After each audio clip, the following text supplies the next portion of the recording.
decidir migrar a México porque es un excelente lugar para vivir, porque quiero pasar gran Nivel parte de de mi carga, retiro en México, 60%. encontrar un lugar soleado, cómodo, con un mejor clima, o simplemente por la belleza, la gastronomía o incluso toda la cantidad de tradiciones que existen en México, es una gran decisión. Este 2023 hay actualizaciones en cuanto a montos, actualizaciones en cuanto a requisitos para todas aquellas personas que quieren elegir a México como un lugar para poderse retirar y jubilarse. En el podcast de hoy vamos a revisar cuáles son todos estos detalles, cuáles son las actualizaciones, pero sobre todo cómo puedo cumplir con estos requisitos para encontrar un excelente lugar de retiro en México. En el podcast de hoy, como siempre, está mi amigo, compañero, hermano, pero sobre todo especialista en materia migratoria, Ernesto Rizzo. ¿Cómo estás? Muy bien, no, muchísimas gracias por la bienvenida, José Luis. Es un enorme placer estar de nuevo contigo para hablar de este tema que a mí me gustaría empezar de lleno, no intentando convencer a las personas de nacionalidad extranjera de que México es un gran lugar para vivir después de que se han retirado de su vida laboral, pero sí mencionar algunas de las características que lo hacen un destino ideal, ¿no? Creo que ya las dibujabas, José Luis, pero bueno, la perspectiva económica, ¿no? Digamos que a partir de 2023 la perspectiva económica de México se percibe hacia un futuro estable, hacia una de las mejores economías en los próximos años. Se estima incluso que podría llegar a ser de las 8 o 7 mejores economías del mundo. En segundo lugar, pues el tema climático, ¿no? Que vamos del polo norte a climas muy fríos, hacia el polo sur, que también son extremos. México suele manejar pues, un clima templado, ¿no? No siempre hace demasiado calor, no siempre hace demasiado frío.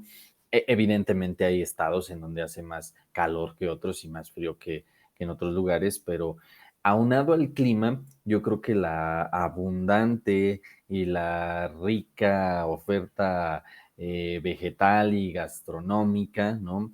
Creo que México posee uno de los ecosistemas más maravillosos del mundo. Y bueno, en estados como por ejemplo en Yucatán, ¿no, José Luis? Creo que el clima es un poco caluroso, pero hay una muy sabrosa humedad, ¿no? Hay muchas cercanías al mar, hay playas, etcétera, pero sobre todo se come delicioso.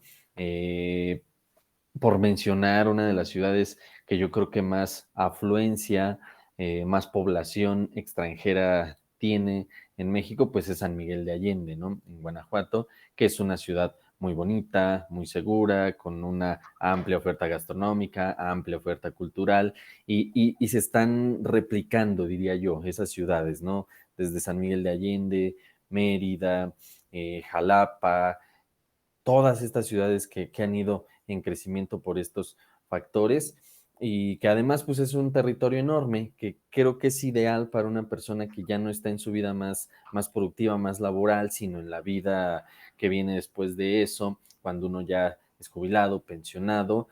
Estar viajando es una de las cosas más maravillosas que uno puede hacer, conociendo, disfrutando, etcétera. Y pues México posee un territorio enorme para eso. Yo creo que no te lo terminas, ¿no? Si quisieras conocer cada uno de los pueblos mágicos o de los pueblos que no son mágicos, pero que son lugares, destinos que la gente recomienda visitar, pues no lo terminas en una vida, ¿no, José Luis? Yo sí quería puntualizar eso antes de hablar de los requisitos, de los trámites, porque si están pensando en México como un destino para vivir, para tener una vida digna, una vida tranquila, una vida feliz, después de que han trabajado todos los años anteriores, pues creo que es ideal, ¿no, José Luis? ¿Tú qué piensas? Eh, total y absolutamente realista, ¿no?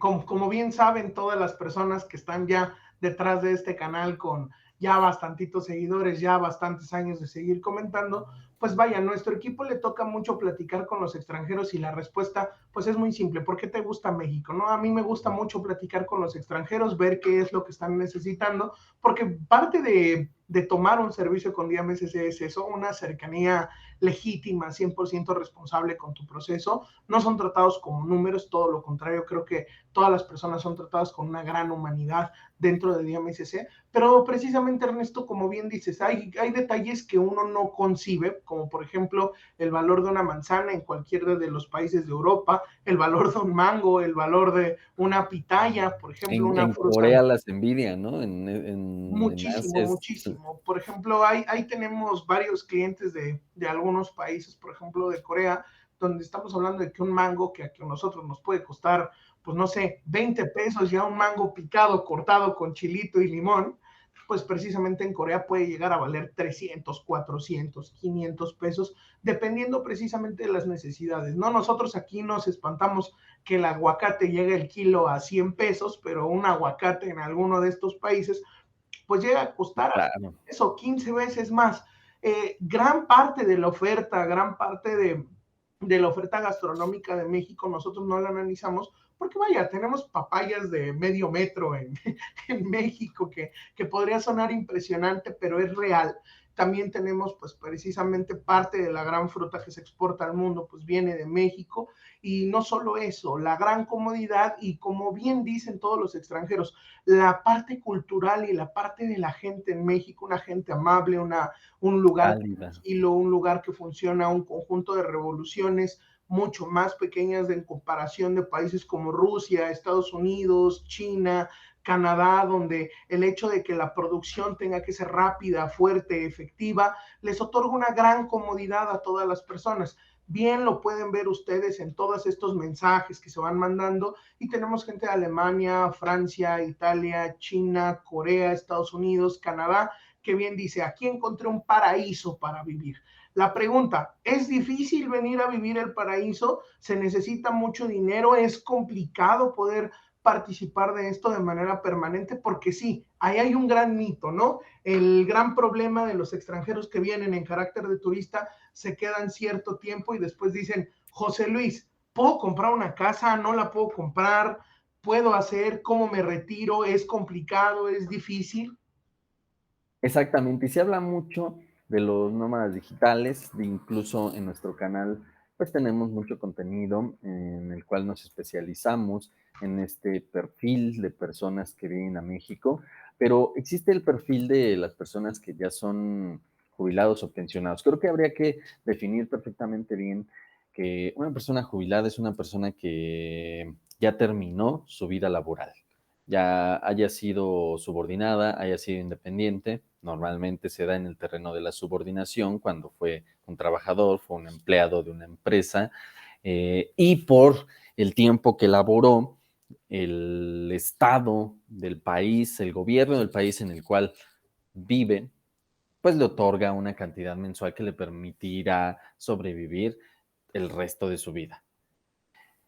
Esta cantidad mensual es una pensión. Hay personas que, sin embargo, pueden recibir una pensión sin que haya terminado su vida laboral. ¿Cuándo se da esto? Pues cuando se sufre un accidente de trabajo que les imposibilite parcial o totalmente.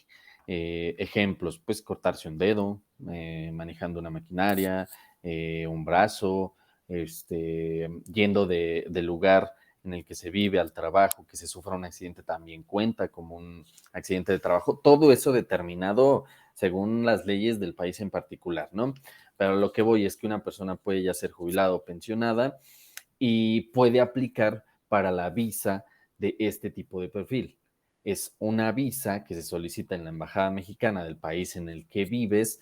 Hay que acreditar siempre que vives en ese país, que tienes intención de venir a México ya con una finalidad de, pues de, ya no de trabajar, ya no de invertir a lo mejor, ya no de generar mucho dinero, de realizar actividades económicas, porque ya estás en otra etapa de tu vida. Vamos a obtener una cita, vamos a ir a la embajada a cumplir todos estos requisitos y podemos aplicar para este tipo de visa, que lo maravilloso es que nos otorga una residencia permanente. ¿Por qué permanente? Pues porque se entiende el objetivo y el sentido que persigue esta visa. En 2023, como hemos venido hablando en los podcasts anteriores, el monto para aplicar esta visa se ha actualizado y me gustaría que nos explicaras un poquito eso, José Luis, cuánto nos van a pedir y cómo lo vamos a demostrar en la embajada. Ok, es muy importante que nosotros nos pongamos en la posición de la embajada siempre que vamos a hacer un trámite ante la autoridad. Esto es un consejo grandote a letras grandes. Siempre hay que tener un abogado de DMSC que esté respaldando hacer este trabajo, porque cada embajada tiene reglas diferentes, cada embajada tiene condiciones diferentes. Claro. Y no es precisamente agentes exteriores a los que establece la ley. Todo lo que establece la ley es obligatorio cumplirlo, pero recordemos que cada embajada a lo largo del tiempo pues va encontrando esta serie de trámites que parecen no muy congruentes con lo que la persona viene a hacer directamente a México, y recuerden que siempre va a haber un análisis previo por parte de la embajada. ¿Qué pasa? Yo no puedo llegar con la embajada a decirle: hola, muy buenas tardes, voy a ir a comprar una propiedad en Cancún porque yo hablé con una persona que me dijo que si yo le deposito cierto dinero cada mes, me van a Ajá. dar un terreno. Obviamente la embajada va a prever este tipo de circunstancias y va a decir: a ver, espérame, lo que vas a hacer no se puede, o lo que estás intentando hacer no se puede, o el típico voy a abrir una empresa en México. Recuerden que el nivel de desconocimiento de normas para el momento en el que nosotros vamos a hacer un tipo de negocio en México siempre va a cruzar con lo que yo le estoy solicitando a la embajada. Por primicia, como bien lo explica Ernesto, tenemos que entender que hay que tener una pensión. Esta pensión tiene que estar valuada al día de hoy. Entendemos claramente que sería ideal que nos siguieran tasando en UMAS. Al día de hoy las embajadas siguen tasando en salarios mínimos generales vigentes aplicables para la Ciudad de México y se tasa en una cantidad de 5,000 salarios mínimos mensuales. Este monto, si lo ponemos en un aproximado de 18 pesos al dólar, el día de hoy es de $57,700, 57,622 si nos vamos a lo exacto, pero recordemos que siempre tenemos que tener el colchón de holgura. ¿Por qué? Porque la embajada lo que busca no es que tengas lo suficiente, sino que superes estos montos para que puedas cumplir con ellos. Y también, pues esto si lo pasamos a pesos, pues literalmente es recibir 1,037,200 pesos cada mes. Si a esto le ponemos ahorros o inversiones, que es muy importante, que Ernesto en otros videos ha sido muy, muy claro al momento de hablar de ahorros, pues son este tipo de ahorros que pueden hacer líquidos, que se pueden ejecutar. Los ahorros que son inversiones en bolsa que se pueden retirar, las inversiones que son directamente, por ejemplo, en bonos del tesoro, en bonos de ahorro, a lo mejor alguna casa de bolsa bien establecida, o simplemente mi dinero que me tiene el banco y que se encuentra generando rendimientos bajo un esquema a cierto tiempo, y que yo pueda acreditar que los puedo utilizar o que los mismos rendimientos me dan la posibilidad de seguir realizando este tipo de acciones. Entonces, también vamos a tener dos supuestos como en la visa de solvencia económica, como bien explica José Luis. Una pensión, 5,000 salarios, hablamos de más o menos $58,000 acreditados mensualmente. Y ahorros o inversión, aquí ya hablamos de 20,000 salarios mínimos, son casi $230,500. Es importante aclarar, sin embargo, que no solo puedes aplicar esta visa si eres una persona ya jubilada o pensionada eh, de edad avanzada. Podrías aplicar también si eres una persona joven.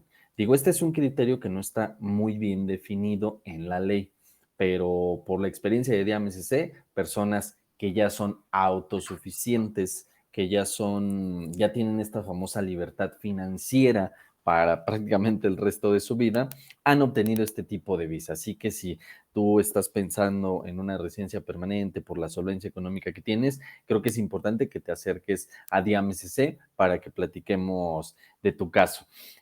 Vamos terminando, así que me gustaría únicamente recordarles que estamos hablando de cómo se han actualizado los montos por la actualización del salario mínimo a vida en 2023 en todos los trámites. Sigan estos podcasts, los próximos y los anteriores, revisen porque se están subiendo 2 a la semana, ¿verdad, José Luis? Sí. Entonces hay bastante contenido allí para que busquen y encuentren la información que están buscando. Síganos en todas nuestras redes sociales, sigan el canal, denle clic en la campanita para que no se pierdan los próximos podcasts. Agradecemos mucho su compañía, el vernos, el escucharnos, sus comentarios.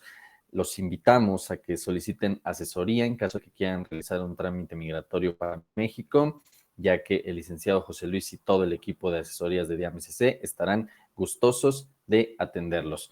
José Luis, te toca despedir el podcast. Agradecido a todas las personas que nos siguen. Recuerden que tener un abogado migratorio es simplemente tener seguridad jurídica para poderse establecer en México de manera correcta, pero no olvidemos, como se lo repetimos cada semana para todos nuestros compañeros y amigos extranjeros que nos visitan, nadie es ilegal en este mundo. Hasta luego. Cuídense.